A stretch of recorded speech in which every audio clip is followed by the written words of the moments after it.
In this video I'm going to tell you about all of the speciality restaurants on P&O's Arvia cruise ship and show you some sample menus. So let's get straight into it.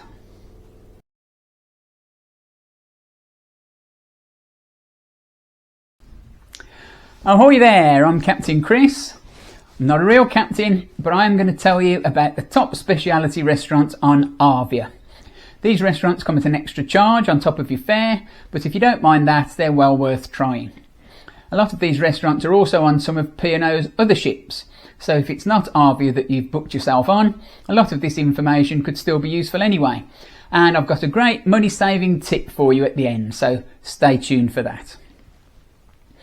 Now, the first restaurant I'm going to talk about is the Epicurean, which is on deck 17 at the front. This is where you have breakfast if you're staying in a suite, and then in the evening they serve an absolutely fantastic dinner from 6 PM in a very stylish restaurant with views out to the ocean. Booking is required, but many people think that the food here is the best on the ship, and they also serve afternoon tea at 3 o'clock. Afternoon tea costs around £17.50 and dinner is around £28, so you'll need to be earning more than a captain's salary to eat here every night, but if you do try it, I'm sure you'll love it. Incidentally, if you're travelling on P&O's Iona cruise ship, the Epicurean there also serves a 6-course tasting menu. Next, there's Keelan Cow featuring Mizuhana sushi. This is on deck 8 at the back of the ship and is beautiful inside. They serve plant-based dishes, fish, sushi, sashimi and nigiri.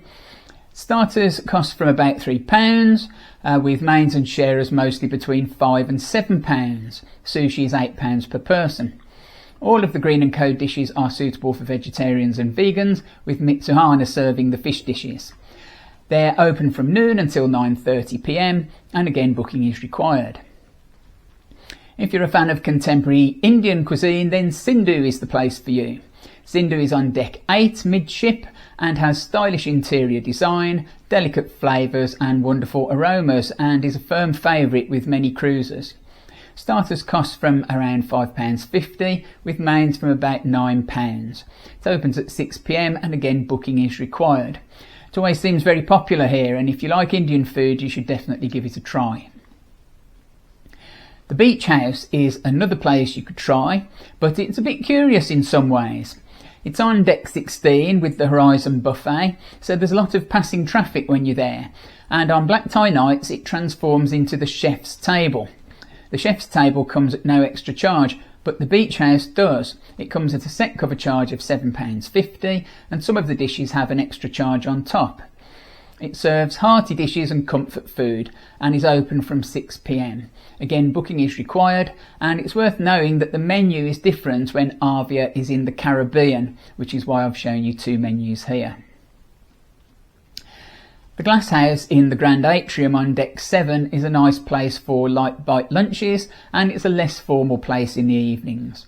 It has an extensive wine list chosen by Olly Smith with recommended wine pairings for your food. Mains start from around £8 and it's open from 11 AM to 11 PM. You don't need to book the Glass House, but at busy times you may need to join the virtual queue using the My Holiday website. The Keel and Cow is in the style of a modern British gastro pub and it's on deck 8 in the Grand Atrium. It's open for breakfast from 7:30 until 9:30.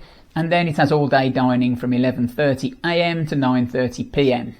The mains here start from around £5.50. They serve posh Scotch eggs. The Prime Minister burger here is the best burger on the ship. They serve steaks which range in size from normal to huge, and we really enjoyed their sharing platter dessert. Again, you join the virtual queue on the My Holiday website, but when we did that we got called in straight away. If you want to know how to beat the queues on board, whether you're using the My Holiday website or a pager, I've made another video about that for you to watch later.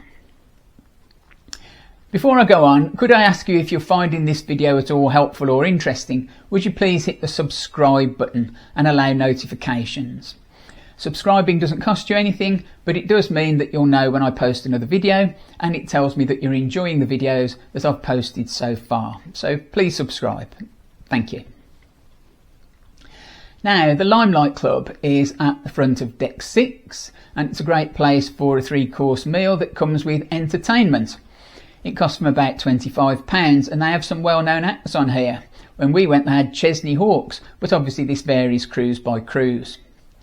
Booking is essential, but sometimes people book a table and then don't show up, so if you hang around 15 minutes before the start, there's a chance you might get in if you're lucky.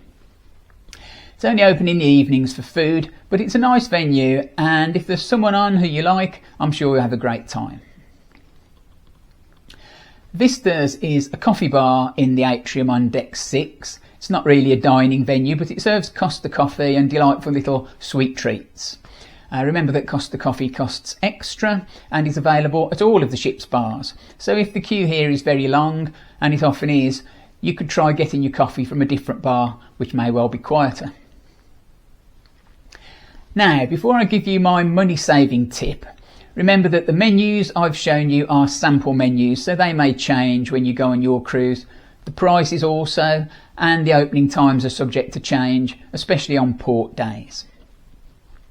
If you don't want to pay extra for all of these restaurants, there are at least 10 others that you can eat in at no extra charge at all, and I've made another video about those, so why not watch that one after you've watched this one. Now finally, my money saving tip.